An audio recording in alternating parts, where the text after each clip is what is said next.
Good evening, class. My name is Earldisha Crossdale, and I decided to do my presentation on the failure to train.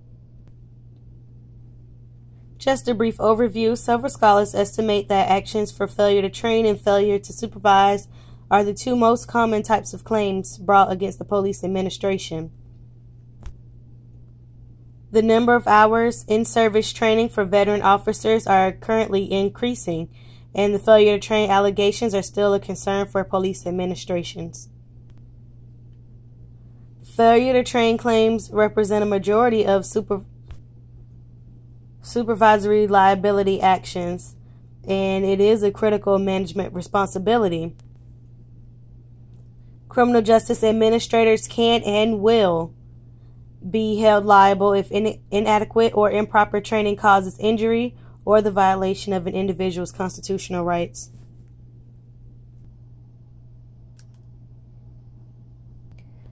So, the most famous landmark case of failure to train is the City of Canton versus Harris. One day, Geraldine Harris was arrested. While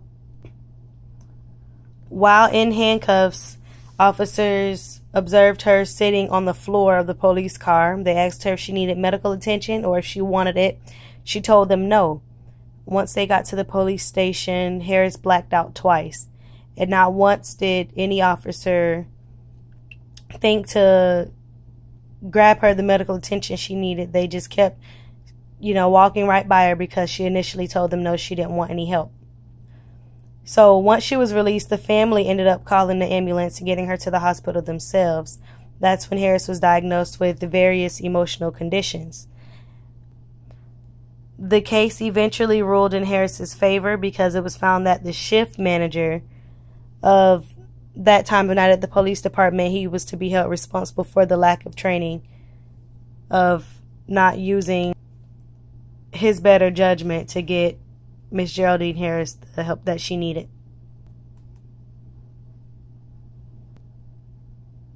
Over the years, numerous lawsuits have been filed against criminal justice departments on the basis that the incident involved misconduct that was motivated by the agency adopting a policy or a custom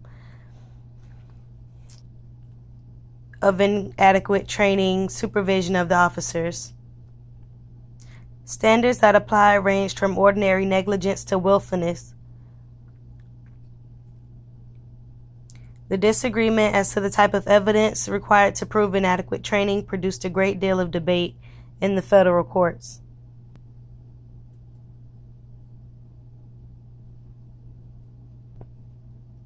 Moving along to the deliberate indifference standard. The Supreme Court ruled that a local government can be held liable under Statute 1983 if an officer injures a person due to a deficiency in training.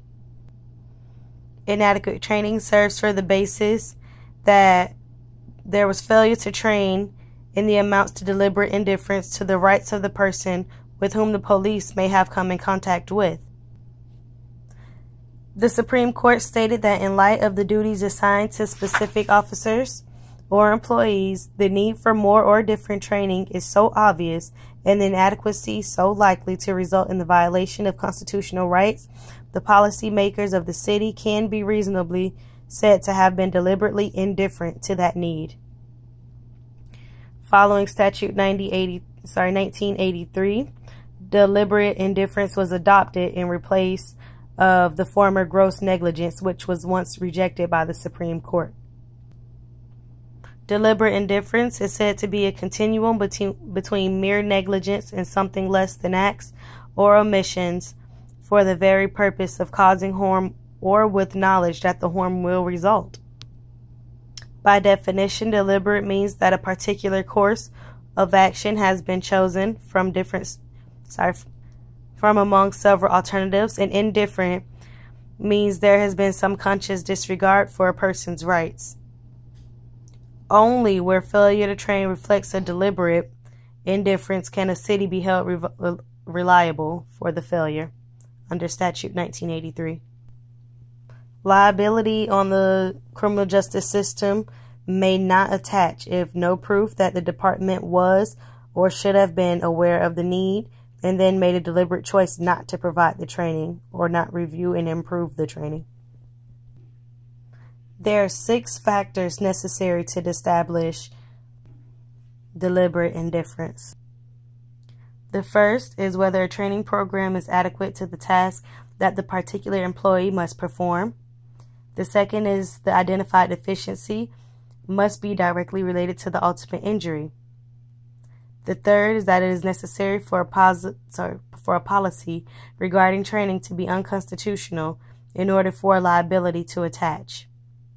The fourth one is, in general, one incident or improper training will not result in a liability. Therefore, a pattern or a history of the same ongoing problem must occur in order for that to be a thing. The fifth is the focus of training must address regular and ongoing tasks that the officer routinely faces. And finally, the degree of training required need only be adequate to address a particular matter. So to apply deliberate indifference, the failure to train must first be linked to a specific policy relative to the training. In Viner v. Murray County of Georgia, the plaintiff brought claims upon the officers. He was beaten by several deputies while restrained to a hospital bed. They beat him in the head and the chest, and he eventually sustained broken jaws and other injuries. After the case was over, he was awarded $175,000 in compensatory damages and $60,000 in punitive damages. Moving on to the status of failure to train. Recent data has showed that the standard of deliberate indifference is a high hurdle for the plaintiff to overcome when asserting a training deficiency.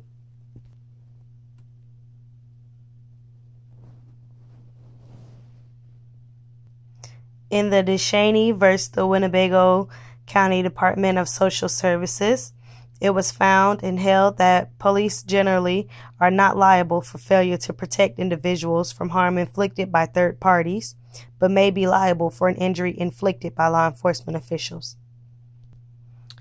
In the Wilson v. Maricopa County, the prisoner was fatally assaulted by another prisoner in the county jail. The court ruled that the sheriff was deliberately indifferent for failing to properly train and supervise the officers in providing a safe environment for the prisoners.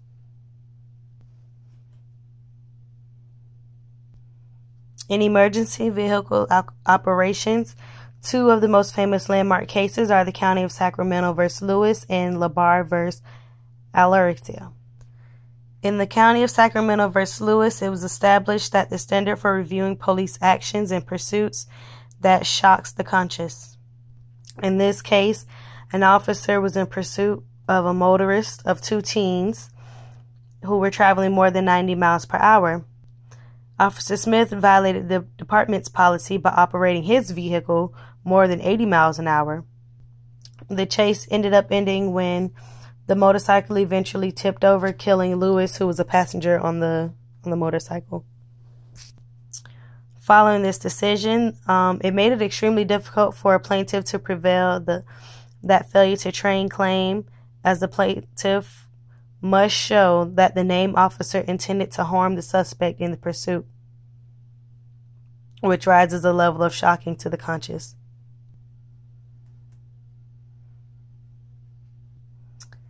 In situations of false arrest and unlawful detention, one of the most famous landmark cases was Clipper versus Tacoma Park, Maryland. In this particular case, the investigating officer did not receive training materials giving typical examples of arrest properly based on probable cause. The arrestee was mistakenly arrested for a bank robber who was videotaped. The court held that the evidence met the deliberate indifference standard, and the plaintiff was awarded $304,000. In my opinion, possibilities that'll limit the liabilities of these law enforcement officers are, one, to test training before putting officers in the field, and I think that they should do monthly training courses.